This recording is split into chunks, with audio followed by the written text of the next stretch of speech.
Hello, everyone. Russ here. Happy Mother's Day to all of you that are celebrating. I'm by myself right now, recording this introduction to a very special episode that I wanted to share specifically on Mother's Day. This is a episode that I recorded with my wife, Megan, all the way back in September of 2020, which, as you may remember, was kind of in the midst of COVID-19. We recorded about a month before the birth of our child. And at the time, I didn't know what this podcast was going to be. I didn't know when it would actually happen. But I told Megan, I was like, we have to record something.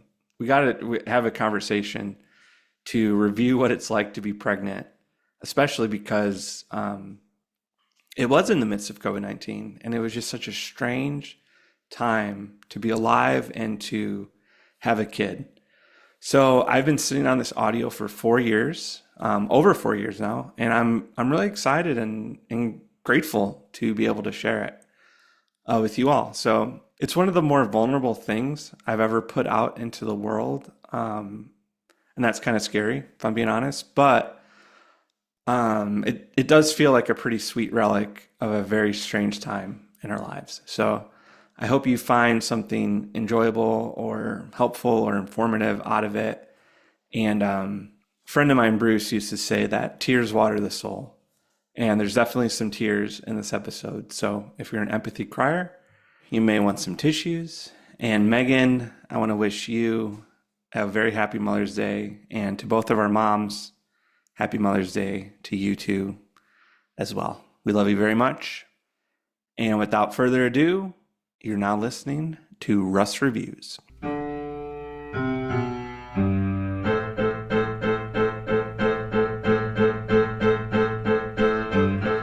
Okay, this is for me.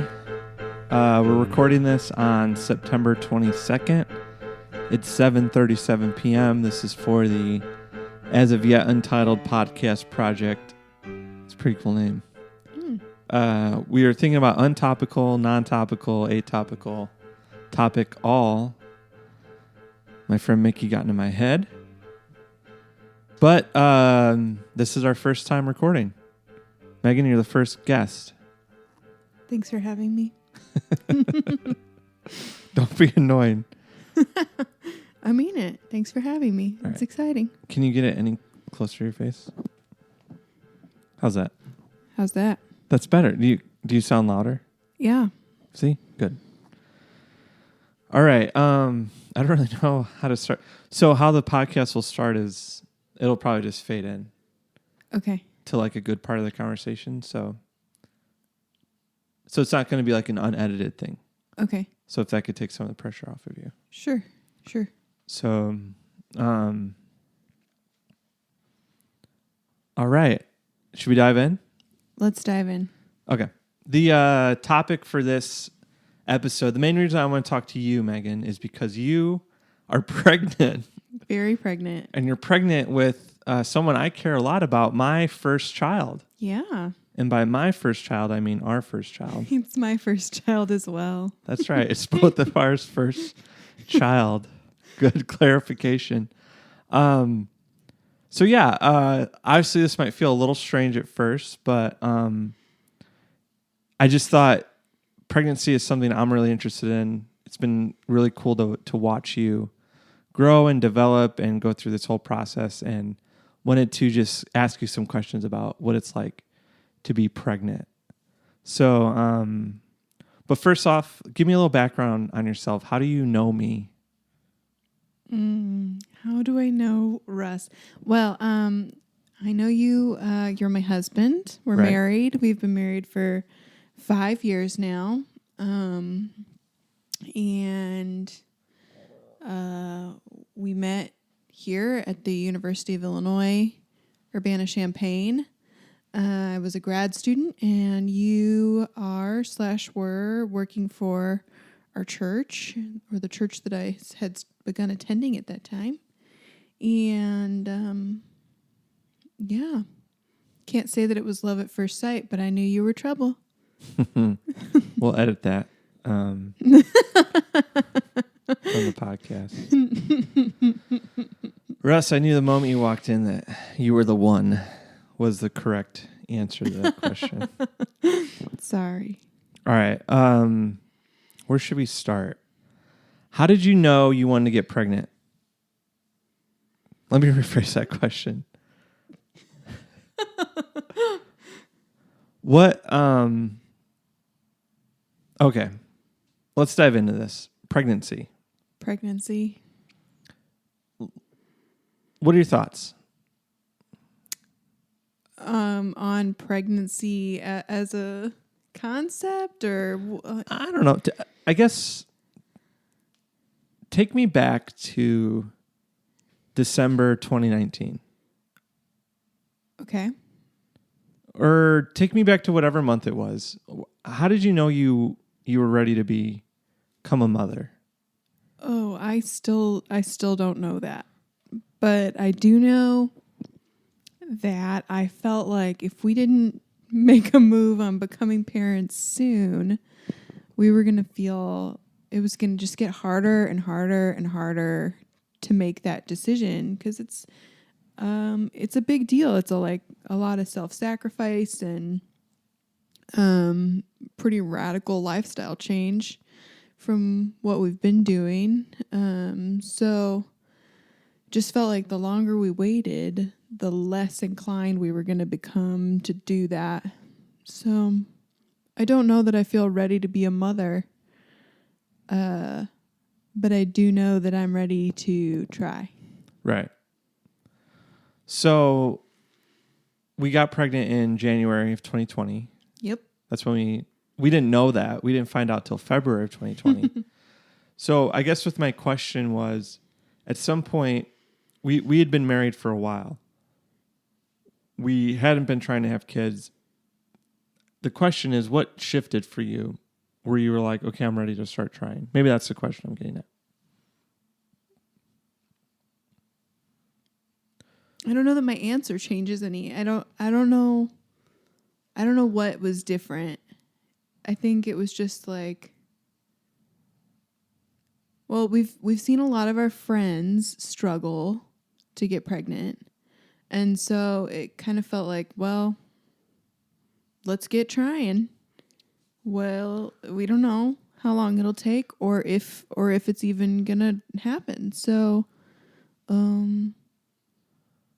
yeah, I don't know. What do you think?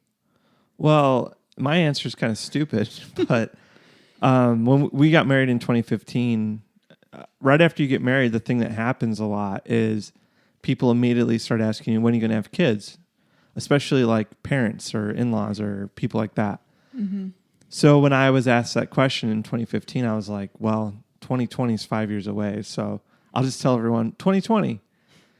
And that kind of became like a little inside joke with myself and with you. You know, yeah, we'll have a kid in 2020. We'll name him Barbara Walters. Right. It's still funny. But as the year grew closer, and I remember thinking very specifically, like, my niece, Haley, she was born in 2000, and it's been very easy to remember her age. And I was like, wow, 2020 is coming up. This is a really cool looking number. It'll be easy to remember their birthday. It's fun to write. Great news show, 2020 vision, 2020 hindsight. It's just like, I thought 2020 was going to be a great year. You know, I felt very optimistic. Hindsight's 2020. So for me, it was, I thought the year was cool. In addition to, like, you know, I'm 33 now, and I didn't want to be an old parent. And I kind of was feeling the pressure biologically, I would say too. Yeah, certainly. And I would agree that I was feeling a similar pressure in my family. Like, I'm the oldest person in my family to have a kid. So I think there is some degree to which I feel like I'm behind. But I've been behind on a lot of things, so according to my family timeline. Sure. Every time it's worked out really great. Yeah. So I think the timing's perfect. So, all right. So that's kind of like knowing that you were pregnant. Mm-hmm. So let's kind of zip up to the day you found out. Yeah. Walk me through what was that like, kind of taking the pregnancy test and. So we found out that we were having a baby on February 15th of 2020. And I wanted to wait until the 15th because if we weren't pregnant, I didn't want to know on the 14th on Valentine's Day because I thought that'd be really sad. And I didn't want to carry that sadness into our future. I don't know why it would have made that. I think it makes a difference because I always would have known that the next day was going to be the day that I thought about that. But yeah, so we waited till February 15th. It was pretty clear at that point that something was going on. Like I was pretty late. And so we took a pregnancy test. Well, I took the test. You did not help. I wasn't involved in that part. Just me. I took the test, but you helped me wait patiently. And it was a pretty immediate positive. Yeah. It was like, It was quick. yes, you were pregnant. You're quite pregnant. Yeah. If a pregnancy test could talk, that's what ours would have said. What is it that makes the colors change? It's like a protein, or do you remember? Yeah. What is it for the audience? Oh, what protein? Do you remember? No, I don't remember. Google it. America. Yeah. So it changes. The test is yelling at you. You're pregnant. You're pregnant. yeah. And I feel like I don't remember a whole lot after that. Like I kind of went into shock. Yeah. I was excited, happy, but also a little bit in shock. So we hear a lot about people really struggling to get pregnant, especially as you get older. And not that we're old by any means, but in fertility standards, at 35, it's a geriatric pregnancy. So I was kind of in shock when we really didn't try very hard. And here we are. Well, I mean, we worked hard at it. we tried hard. But we didn't have to try repeatedly. Right. Maybe that's the caveat. We didn't have to try repeatedly. And so I was just kind of surprised by that. And Well, I'll go one further. I was kind of counting on it taking a while. You know what I'm saying? Like I was... And initially we had said, okay, let's start trying in May 2020. But then I was like, we went to Disney World, and then I don't know what happened, but I was like, hey, what if we start trying in January 2020? And I thought, okay, if we start trying in January, maybe I wanted to leave a little buffer so that the baby could be maybe born in December of 2020. But so yeah, I agree. I was totally surprised at how quickly it happened, and I don't know. I feel like a lot hits you kind of in that moment, yeah. And simultaneously, there's still so much that you have yet to realize is what I feel like I'm continually learning throughout this process. Like all of a sudden your life has changed so radically. I guess, and there was silly things, immediately following that as we went forward that I didn't realize and I hadn't thought about maybe, all of a sudden I was like, oh, I guess that was my last drink for a long time. Not that I'm a booze hound by any means, but, or like, you're not supposed to eat deli meat when you're pregnant. Like, I guess I won't be eating a turkey sandwich anytime soon, or undercooked You never egg. really ate those very much, though. No, but it You do love your raw eggs. I like a poached egg, but there were things that sounded good during pregnancy that I couldn't eat anymore, and that was kind of weird. Yeah, I think. I felt like an immense sense of relief because I'd been preparing for there's some stress there. Like of like, well, if this first pregnancy test doesn't come through, like, are we going to feel like failures? Are we going to feel like blah, blah, blah, this and that, just like the lies that come with that. So I felt really relieved, but then I immediately felt a new weight, It was like the weight of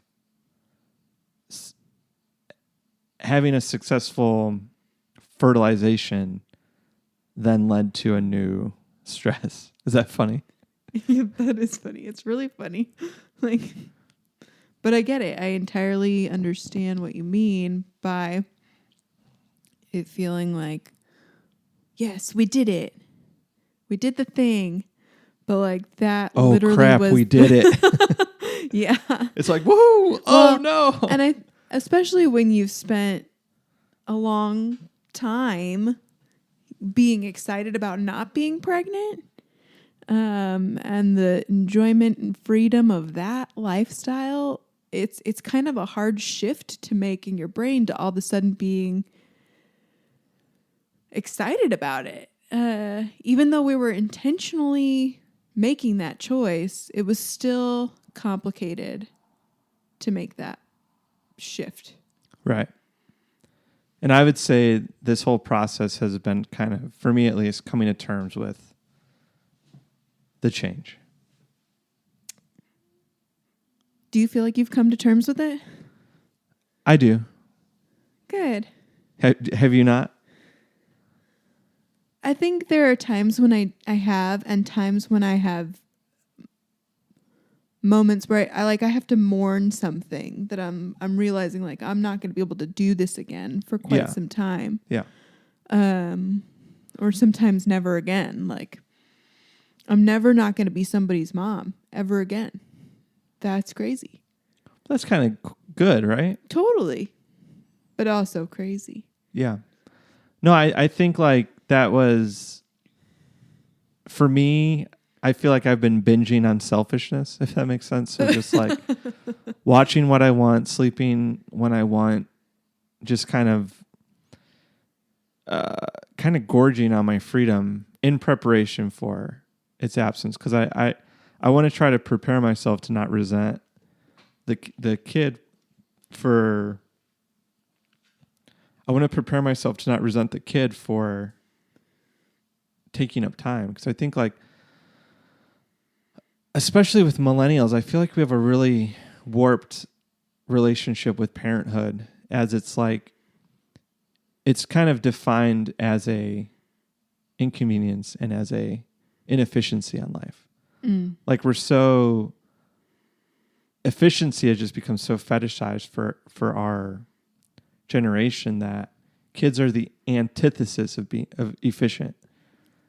And I think that's why a lot of millennials struggle with becoming parents, because it really disrupts what we've been conditioned to be like by technology. And I'd say mainly by technology, but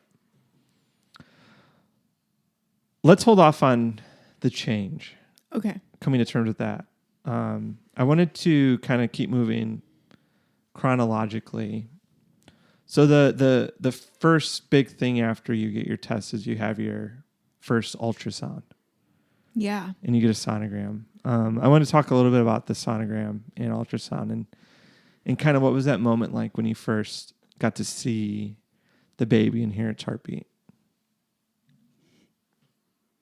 You can cry. It's okay. That was crazy. Yeah. Like, it's just fascinating. Well, it's fascinating in general how fast there's like a being, a recognizable form. Because we had our first ultrasound at 12 weeks, which is pretty standard. And at 12 weeks, like, your body looks the same pretty much. In my case, like, I didn't have any morning sickness. I was feeling good. I was not telling hardly anybody that we were having a baby. And I wasn't even worried that somebody might guess it at that point. Like, we were good. And so then for all of a sudden there to be this like image on the screen of this tiny person. It's got a skeleton. It's got a face, and you're looking at it, and its heart's beating. You can see its heart, which is also kind of weird. It was amazing. Like, how has this gone from 2 cells to something that's squirming Yeah. and seems to have personality? Yeah. Because, like, for the record, we're not finding out the gender of this baby ahead of time. So that's why we're saying the baby. And our baby's nickname is Popcorn. So to look at Popcorn and be like, oh my gosh, you were just a couple of cells, literally 2, 12 weeks ago. And Right. now you're squirming, and like the ultrasound tech had a really hard time getting some of the like shots that they are trying to find of different anatomical I think it was features. its spine. It was Yeah. having a hard time getting its spine. Yeah. And but it looked in the ultrasound, it looked like Popcorn was laying with their arm up over their face, like in a swoon, being so dramatic. And I was like, look at this drama, baby. What are you doing? Yeah. It was just so funny. At 12 weeks, it had a little personality. Yes. Yeah. And it was just amazing to see this like glorious little person Mm-hmm. that to look at me you had no clue was there. So it was pretty fascinating. Yeah. And I definitely cried. And I was holding my breath. Because I was like, I don't know, if I breathe, it's going to go away or something. Or like they're not going to be able to find it again because it's so little. Yeah. Yeah. So I was able to stop crying and start breathing again eventually. Yeah. But Yeah, it was it was a very special moment. I think it was one of those life altering kind of moments that I feel like we're blessed with very rarely in life. You kind of have these landmarks, but I just remember being like completely transported out of my body, and I felt like I got zoomed out to outer space, and I was just like looking at the globe from like the scale with, I felt like I was looking at the world like at the same scale that we were looking at the baby, if that makes sense. So like I was as far away from Earth as the baby size was relative to us. like an astronaut looking at it from the Yeah. space station. Yeah. And I just felt like I felt more deeply connected with like God and with creation and with just the whole human project. Like, and there was a very like distinct like thing that kind of flipped in me where I was like, I just felt different. Yeah. It was very transcendent. Like I feel like I crave those moments and I try to seek them out, and you know, I can never find them on my own. But during that ultrasound, I was just kind of blown away with how human it was at such a young age, like 12 weeks. You know, it just blew my mind. And as you remember, I didn't realize that they moved. Yeah, it was so cute. So I was under the impression that it was like the Matrix, where you're kind of in stasis. But no, you're moving around quite a bit. You're wiggling, dancing. Yeah. It was beautiful. It was really cool. Popcorn really put on a show for us too, right at the beginning. They did. Maybe because I was slightly depriving them of oxygen Yeah. by not breathing, but Yeah, the dance was them freaking out. please keep breathing, Mom. Where's my blood? But yeah, it was fascinating. And yeah, I think similarly to what you're saying about like this moment of transcendence, I felt like I was just in awe of how absolutely not in control of any of it I was. Like, Right. I literally had done 0 active things to create this child since the most active part of it very early on. You know, like there was, all I had done was continue to eat food and Right. sleep and take a vitamin. Right. and somehow this little human being is being knit together inside of me, and I have no control over it. Right. It was amazing. Yeah, and I think for me, like that powerlessness is just humbling, but it also, I think it just reminds you, like, and this is what I want to kind of carry into parenthood, is like having a child is a gift. It's not a inconvenience. It's not a bad thing. Like, it's a good thing, and it's hard, but it's a gift. And when you're given a gift, you appreciate it and you take good care of it and you cherish it and love it, you know. And I don't want the baby to be spoiled, but I do want them to know that their dad realizes that they're special and they're worth the pain that kind of comes with parenting. Anyway, this is kind of a weird transition, but I was just thinking about this because it's such a beautiful moment, right? But then very quickly, I feel like the predominant emotion that new parents have, and I don't know if this is thrust on us by the quote unquote world or if it's done on our own, but basically fear, right? You go from joy, transcendence to fear. Yeah. Why do you think fear is such a big part of pregnancy? I think it's related to that degree of like helplessness and kind of passive participation in the development of this tiny being. And you're so blind to what's happening. Like, I'm really grateful that we live in an era where we've got apps like The Bump or, you know, whatever, Baby List or whatever app you want to use, but books like What to Expect and all those things, because they're telling you what's happening, but you have no control over it. And, you know, you get your 12-week ultrasound, and in our case, you get a 20-week ultrasound, and that's it. Mm-hmm. Those are the only glimpses into this little being, and to check in on them. And then, you know, we spend the rest of once they exit your body, we're going to spend the rest of their lives watching them on a baby monitor or whatever. So there's definitely a degree of the not knowing that's really scary. You know, like, have we gone too long without feeling this thing move?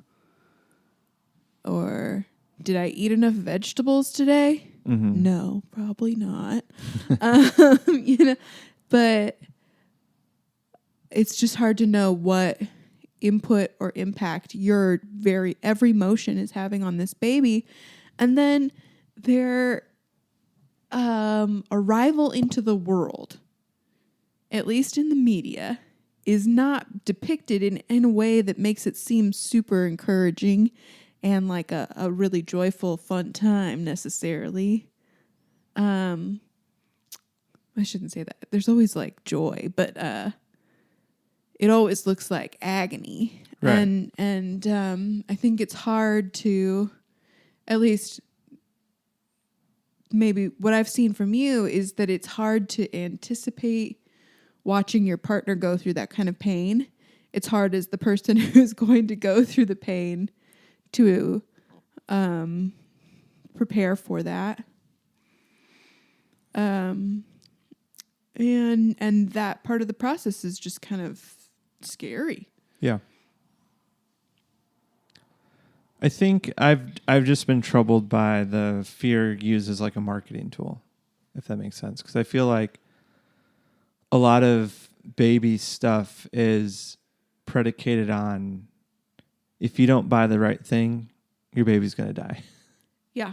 Well, and everything comes with a warning label on it that says it could kill your baby at the same time. It's like, if you don't do this right, if you don't clean it right, if you don't Or like Keep it out of the crib. mattresses. You can get a $50 mattress or you can get a $700 mattress. And if you don't get the $700 one, your baby will die, Right. or You're exposing them to chemicals, or there's something for everything. Even it feels like you could make it from sheep's wool, and there would probably be somebody who's like, well, you can't do that because sheep, like, who knows, but because sheep. or have lanolin and that's flammable. There's just it just feels like there's no winning with baby products. And I think you're right. Like, a lot of it is fear-based. Even the baby monitors, right? Like, that's been a big subject of debate for us, whether or not we needed to be able to see the baby or just hear the baby. Right.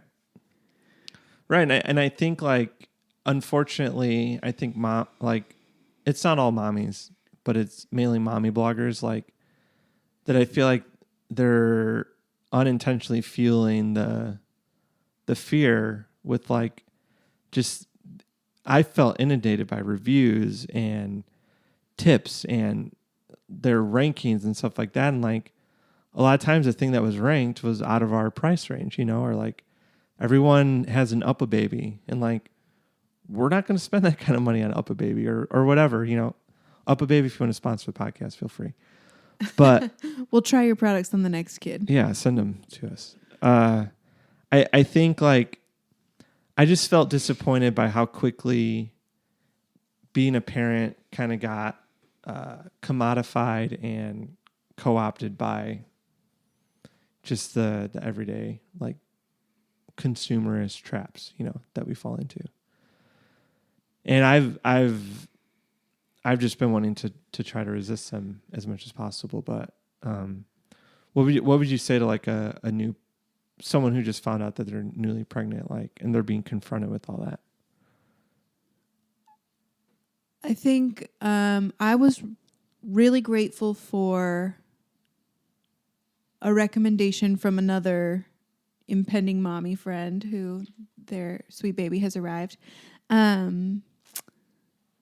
For this website called Baby Gear Lab, because they review all kinds of products and they review them based on science and, like, actual quantifiable things, as opposed to, like, the mommy bloggers who are just like, I liked it because it was cute and yada, yada, yada, or whatever the pressure is that they're, because they got sponsored. Right. So I would say find reviews that are not from individuals.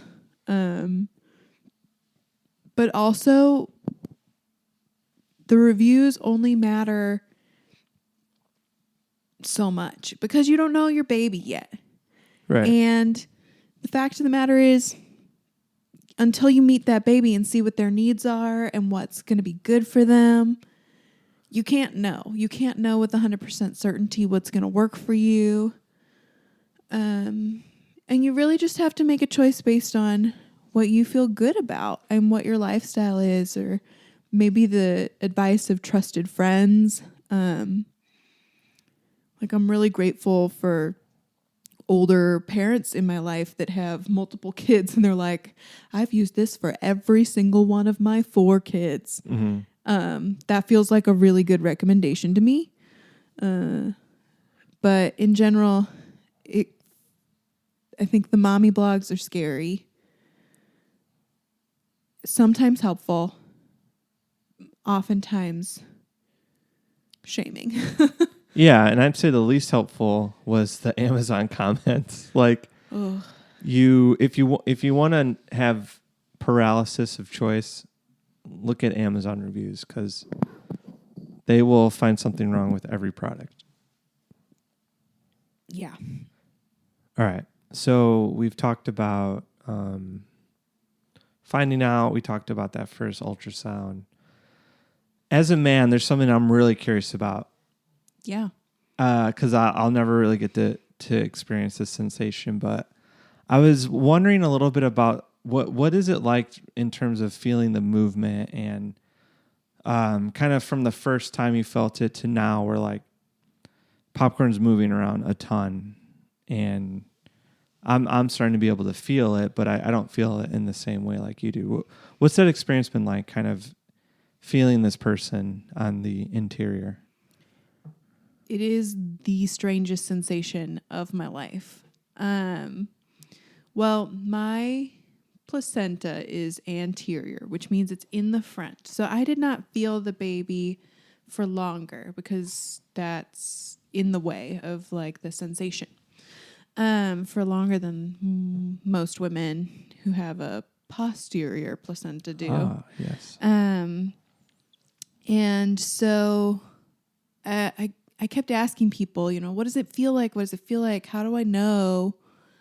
Because, I might feel something and be like, is that just my stomach or what was that? And so it's true that the very first movements kind of feel like a gas bubble. Just like, what did I eat? I know about those. So there's a sensation that you felt that you can identify with. When it started to become really clear, like, oh, this is definitely the baby moving, was a little later. And I don't feel like Popcorn was a super kicky, punchy baby. Mm-hmm. Didn't have a ton of that sensation. But when I did, it was pretty interesting. And it was really frustrating to me because I can feel it so clearly, and I would try to get you to be able to feel it, and you couldn't. And it was just like, you're just too little. We just can't feel you outside yet. But it was so amazing to me how like rhythmic and strong this tiny person somewhere inside of me was already. But as the baby's gotten bigger, it's become more and more strange because the kicking feeling is the one that you understand more so from like having felt, your friend who's pregnant or your sister or whoever. But the feeling of this child that's pretty big at this point, size of a romaine lettuce. It's the silliest, like. Or what was the other one? A pound puppy. Oh, pound puppy! Shout out pound puppies. There's a throwback toy for you. So we're due in 3 weeks. Less than 3 weeks. Less than 3 weeks at this point. So pretty big. We're running out of space in there. So to feel the movement now is different. It's like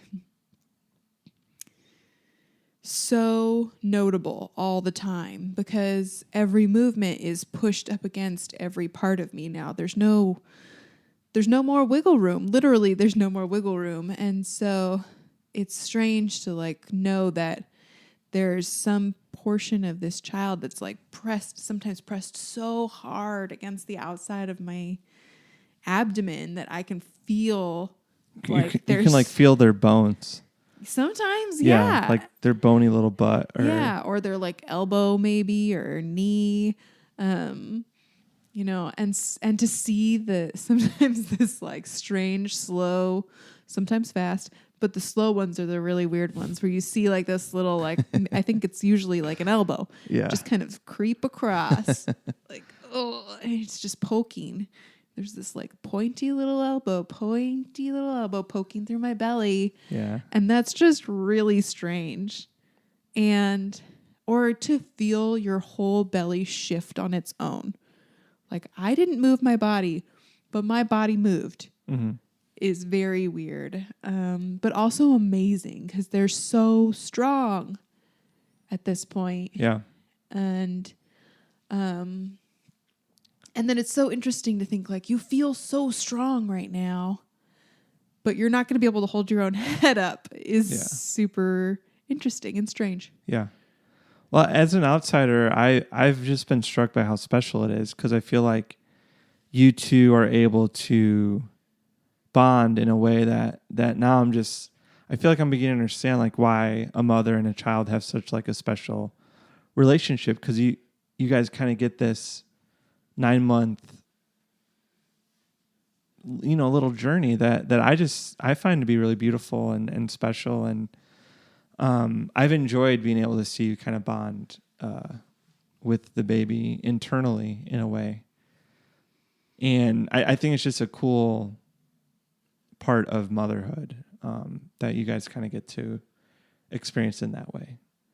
Yeah, I think one of the things that I didn't expect is to, like, I'd have this kind of natural instinct to stroke my belly in the way that you would like a small child's back when you're trying to comfort them. And I'll find myself doing that a lot, just kind of subconsciously. Like I've done it through this recording. And it's interesting because like I don't know what of that sensation they experience or don't, but I find comfort in it. Or like to hold my belly, like to physically hold it in my hands is a thing that I do now, and that's strange. Or like sway back and forth as if I was holding the baby, even though I'm not holding it in my arms. It just feels like those things are natural, and as the pregnancy has gone on, more and more of them have kind of developed in just the way that I subconsciously am interacting with my own body, which is very strange to me.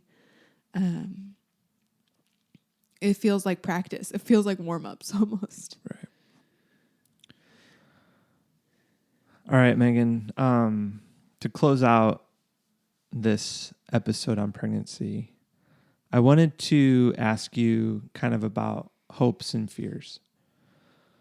So thinking about popcorn, maybe one day listening to this, like, what would you want to say to them as they're listening to it? Kind of in this moment, they're not out in the world yet, but they're going to be here really soon. Like, what message or what do you want to tell your baby? Well, first, you've been an awesome baby thus far. Yeah, I feel truly blessed. And I have this whole pregnancy, like that we got pregnant so easily, that I've been so healthy.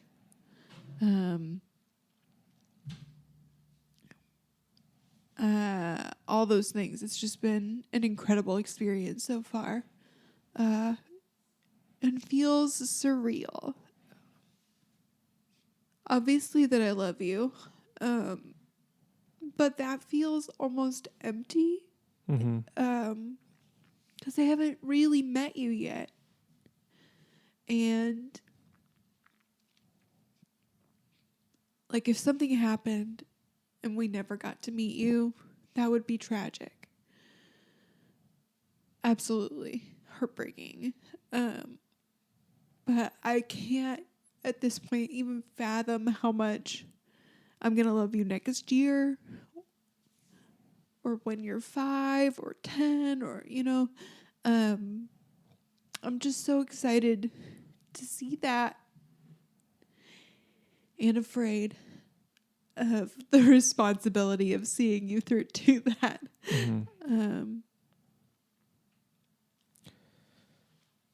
Yeah, I think the world feels very uncertain, especially especially this year of all years. Yes.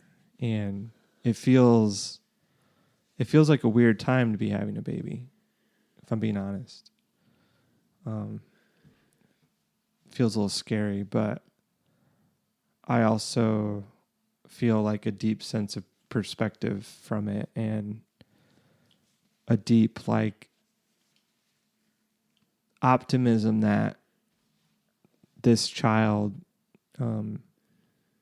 we get to partake in the project of helping them become a loving, compassionate, caring person. And we can do our part to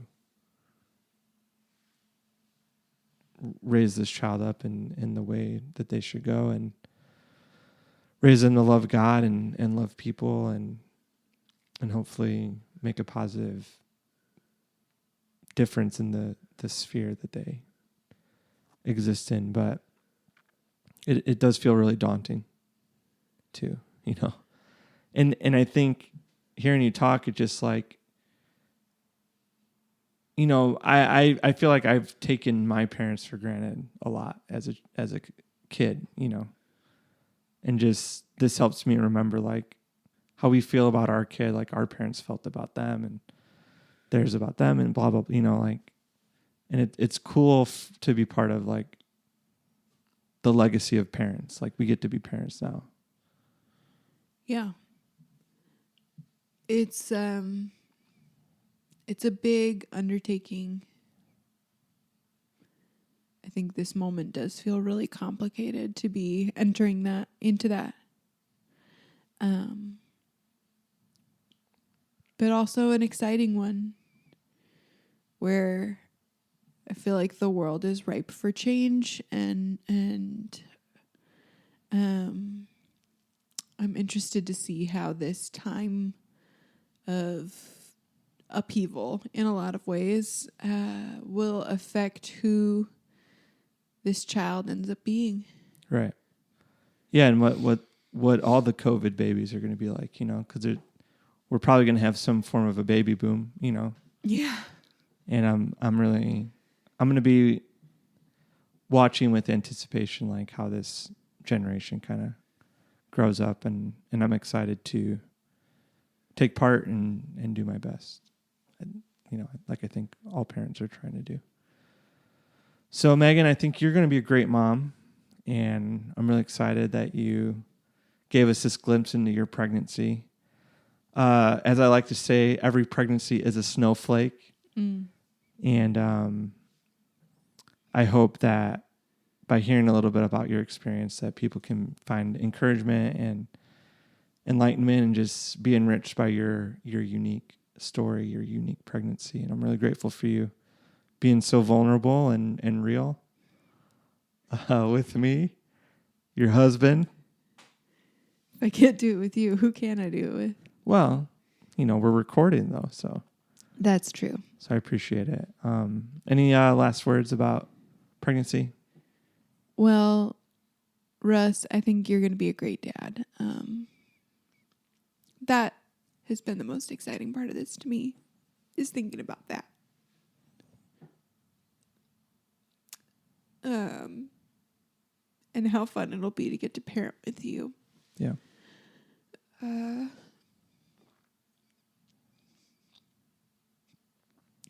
I think pregnancy, like it's silly that you say every pregnancy is a snowflake, and yet they are. Every single one is so very different. So different. And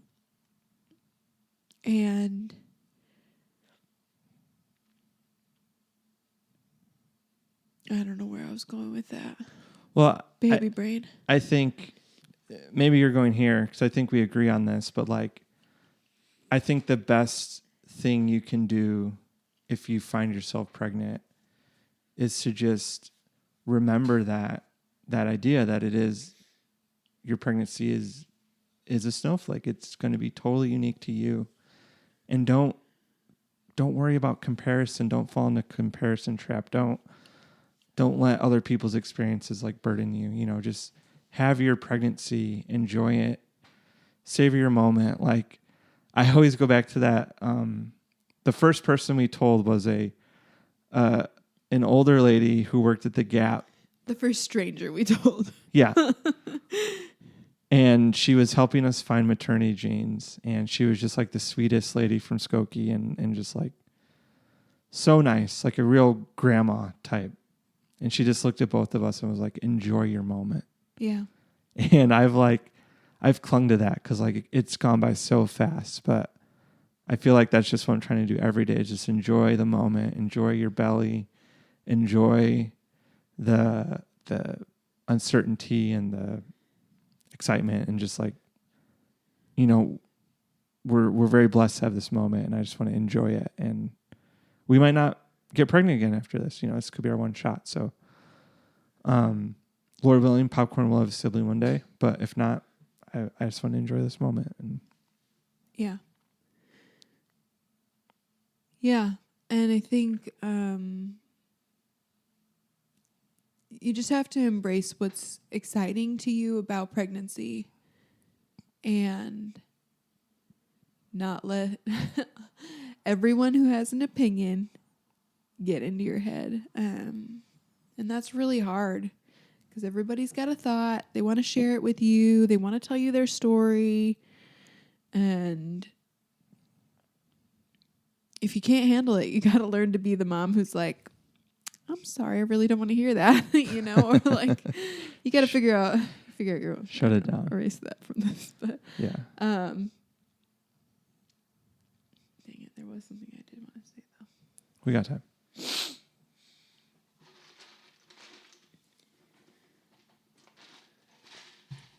Oh, one unexpected thing about pregnancy, or a side effect of pregnancy that I have really noticed recently that I've really enjoyed is I feel like maybe it's because my lungs are squished weird or something, but I feel like my laugh has changed. And all of a sudden I have this like deep, jolly laugh. Yeah, I've noticed that. But I really enjoy it. Like, I think... That's funny that you mentioned that. We haven't talked about that, but I've noticed that too. Yeah. In the past, It's like, oh. Yeah, it's almost like Santa. Belly full of jelly. Yeah. And then my belly does that too. So it's funny. But I have noted about myself in the past that my laugh can be kind of quiet. I'm kind of one of those like through the nose people. Unless it's something that really makes me laugh. But maybe it's because my nose is stuffy all the time. That's an interesting side effect too. But my laugh has just become really deep and it sounds so joyful. Yeah. And I've really enjoyed that. So yeah. I don't know if that'll stick around, but I really like it. Yeah, and it's cool that My third trimester laugh. Yeah. But for the baby, just like imagine how that makes them feel, like just how happy that feeling must be for them too. So enjoy your moment, Megan, and thank you so much for coming on the podcast. Thanks for having me. All right. Love you. Love you too. Bye. I have trouble sleeping when you're sleeping next to me. Keep myself awake because you're better than my dreams. And as much as I would like to get some sleep, I'd rather whisper in your ear the truth I want your soul to hear. You are wonderfully made, wonderfully made. You are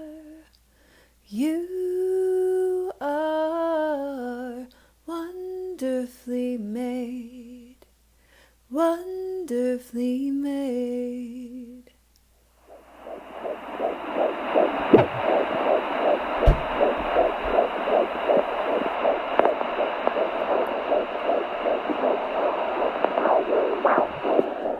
Good job, Popcorn.